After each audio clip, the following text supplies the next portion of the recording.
পৃষ্ঠা নাম্বার 39 এর ঘনীভবন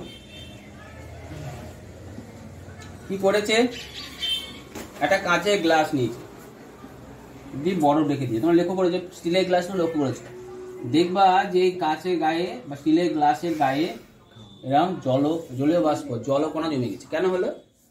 কারণ এই বাতাসে যে জলীয় বাষ্পগুলো ছিল সেগুলো এই ঠান্ডা কাঁচের গ্লাসের সংস্পর্শে বাইরের দিকে জলকণা জমে পরিণত হলো। এটাকে বলা হয় জলীয় বাষ্প জমে জলে পরিণত হলো, এই ঘটনাটাকে বলা হয় ঘনীভবন। বায়ুমণ্ডলে এই জলীয় বাষ্প ঘনীভবন হয়ে কি কি হয়? মেঘ সৃষ্টি হয়, শিশির হয়, কুয়াশা হয়। এবার আমরা প্রথমে পড়ব মেঘ। মেঘ কিভাবে সৃষ্টি হয়? তাহলে মেঘ ছোটবেলা থেকে পড়েছো, পুকুর, নদী, খাল, বিল, তোমার গায়ে যে ঘাম আছে সেটা কি হয়? তাপে জলীয় বাষ্প, যাতে কি হয়? বাষ্প হয়। বাষ্প হয়ে এলে সেটা কি হবে? জল বাষ্পিত হয়। এই জলীয় বাষ্প মেশে কোথায়? এটা যদি তুমি পৃথিবী পৃষ্ঠ ভাবো, তাহলে এই পৃথিবী পৃষ্ঠের কাছাকাছি উষ্ণ বায়ুর সঙ্গে মেশে। এখানে যে উষ্ণ পৃথিবী পৃষ্ঠ ওপরকার এগুলো কি বায়ু? উষ্ণ বায়ুর সঙ্গে মেশে। কে মেশল? জলীয় বাষ্প। জলীয় বাষ্প কোথা থেকে? বাতাস থেকে বলতে কোথা থেকে? বাতাসে আসমান তো বললাম না ডাইরেক্ট। জলীয় বাষ্প আসে কোথা থেকে? নদী, নালা, খাল, বিল, পুকুর, তারপরে জীবদেহ ইত্যাদি থেকে নির্গত যে বাষ্পটা তাপ প্রয়োগের ফলে যেগুলো উঠে গেল সেগুলো জলীয় বাষ্প হলো, সেগুলো উষ্ণ বায়ুর সঙ্গে কি হলো? মিশলো। এবার উষ্ণ ও বেশি জলীয় বাষ্পে ভরা বায়ু, তাহলে এখানে প্রচুর জলীয় বাষ্প আছে, তাহলে উষ্ণ আর বেশি জলীয় বাষ্প ভরা বায়ু, উষ্ণ ও বেশি জলীয় বাষ্প ভরা বায়ু শীতল ও কম জলীয় বাষ্প বায়ুর তুলনায় হালকা। তাহলে এখানে এর পাশেই যে বায়ুটা আছে সেটা হচ্ছে শীতল। এখানে আছে কি? শীতল ও কম জলীয় বাষ্প আছে, তার তুলনায় এটা হালকা। এটা কি? হালকা। তার ফলে হালকা হলে সেটা কি হবে? তাহলে হালকা হলে কি হবে? আরো উপরে উঠে যাবে। উপরে উঠে গেল। এবার যত উপরে ওঠা যায় তত বায়ুর চাপ আস্তে আস্তে কমে। যত উপরে ওঠা যায় বায়ুর চাপ তত কমে। তাহলে উপরে উঠে গেছে, বায়ুর চাপ তত কমে গেছে। তাহলে এইগুলো কি ছিল? জলীয় বাষ্প ভরা বায়ুগুলো কি ছিল? এক জায়গায় জড়ো ছিল। যে উপরে চাপ কমে গেল তাহলে কি হবে? এগুলো সব হালকা ছেড়ে গেল, ছেড়ে গেছে। বুঝতে পেরেছি? যেটুকু ছেড়ে যাওয়ার পরে কি হবে? এর ফলে বায়ু কি করবে? আরো অনেকটা জায়গা জুড়ে কি করবে? ছড়িয়ে পড়বে। জলীয় বাষ্প বায়ুগুলো কি হবে? আরো অনেকটা জায়গা জুড়ে ছড়িয়ে পড়বে বা প্রসারিত হয়। কি হবে? প্রসারিত হয়। এই প্রসারণের ফলে বায়ু তখন কি হবে? এই প্রসারণের ফলে বায়ু কি হবে? শীতল হবে। কি হবে? শীতল বা ঠান্ডা হবে। তো এই সময় কি হবে? বাতাসে উপস্থিত জলীয় বাষ্পগুলো শীতল হবে, তখন এই বাতাসের মধ্যে যে ধূলিকণাগুলো ছিল না, তাকে আশ্রয় করে কি হবে? জমাট বেঁধে যাবে। এই জমাট যখন বেঁধে যাবে তখন সেটা সৃষ্টি হয়ে যাবে মেঘ। ক্লিয়ার? তাহলে মেঘ কি আর সৃষ্টি বোঝা গেল। এরপরে যেটা শেখাবো সেটা হচ্ছে জলীয় বাষ্প দ্বারা সম্পৃক্ত বায়ু। সম্পৃক্ত অসম্পৃক্ত কথাটা বলার আগে একটা ছোট্ট উদাহরণ। উদাহরণটা হচ্ছে খুব সিম্পল উদাহরণ। ধরো দুটো কাপ আছে, জল আছে। এবারে এখানে তুমি দিলে 2 চামচ চিনি,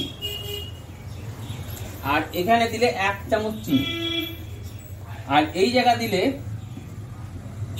3 চামচ চিনি।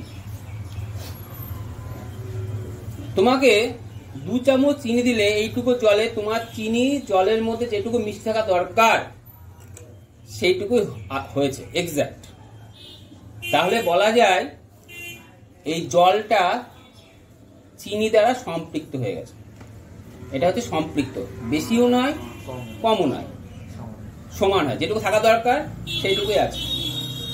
আর নির্দিষ্ট উষ্ণতায় উষ্ণতা বাড়ানো কমানো যাবে না, নির্দিষ্ট চাপে চাপও বাড়ানো কমানো যাবে না, কিছু পাবেন যেরকম আছে নর্মাল সেরাম করে গরম করবো না কিন্তু। আবার এটা দেওয়ার দরকার ছিল 2 চামচ, দিয়েছি আমি কম, তাহলে এটা হচ্ছে অসম্পৃক্ত। একটা হলো সম্পৃক্ত, অসম্পৃক্ত, আর বেশি দিয়ে দিয়েছি তখন আমার হলো অতিপৃক্ত। অতিপৃক্ত, ঠিক আছে? যতটা প্রয়োজন তত দিলে সম্পৃক্ত, হ্যাঁ, কম দিলে অসম্পৃক্ত, আর বেশি দিলে অতিপৃক্ত। ঠিক আছে, এটা ক্লাস 9 এর কনসেপ্ট, ঠিক আছে?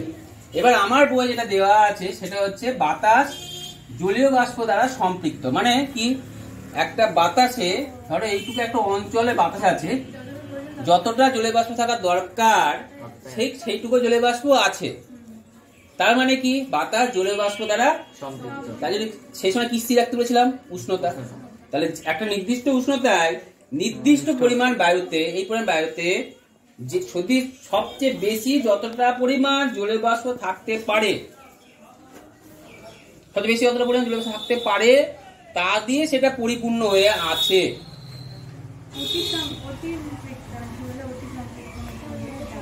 কি বললাম, এই নির্দিষ্ট উষ্ণতায় নির্দিষ্ট পরিমাণ বাতাসে যে পরিমাণ জলীয় বাষ্প থাকা দরকার সেই পরিমাণ জলীয় বাষ্প দ্বারা সেই পরিমাণ জলীয় বাষ্পের মধ্যে আছে, হয়েছে, পূর্ণ হয়ে আছে। তখন সেই বায়ু কি বলবো, সেই বায়ু জলীয় বাষ্প দ্বারা সম্পৃক্ত হয়ে আছে। ক্লিয়ার? এটা আগে বুঝতে হবে। তাহলে এখানে কি বুঝলাম আমি, এর মধ্যে যেটুকু জলীয় বাষ্প থাকা দরকার সেইটুকুই আছে। এটা না বুঝতে পারলে কিন্তু কুয়াশা ব্যাপারটা বোঝা যাবে না। এরপরে কুয়াশা কি হলো, শীতকালে ভোরবেলায় কুয়াশা দেখা যায়, বেলা বাড়তে থাকতে একসময় কুয়াশা কি হয়ে যায়, মিলিয়ে যায়। রাতে বাতাস প্রায় স্থির থাকলে, তাহলে কুয়াশার মূল শর্ত হচ্ছে 1 নম্বর বাতাসকে স্থির থাকতে হবে, 2 নম্বর উষ্ণতা কম হতে হবে।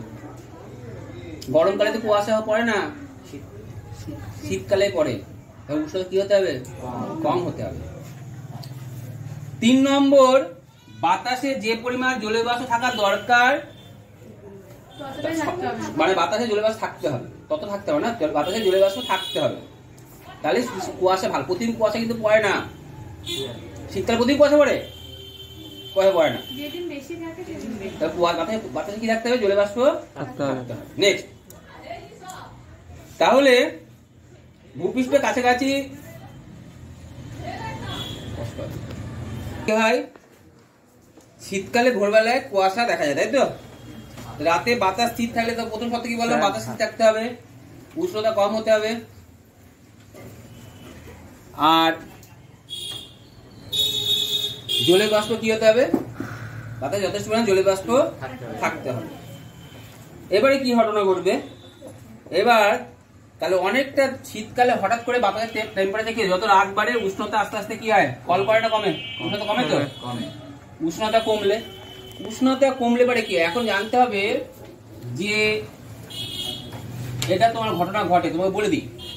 সেটা ধরো একটা প্লেটে জায়গায় তুমি চা করছো, দিয়ে তুমি 2 চামচ চিনি দিলে, চিনি দিয়ে বা যেটুকু চিনি দরকার সেটুকু চিনি দিলে, চায়ের টেস্ট গরম চা অবস্থা খেলে ঠিক আছে। এবার চাটাকে তুমি একদম ঠান্ডা করে ফেলো,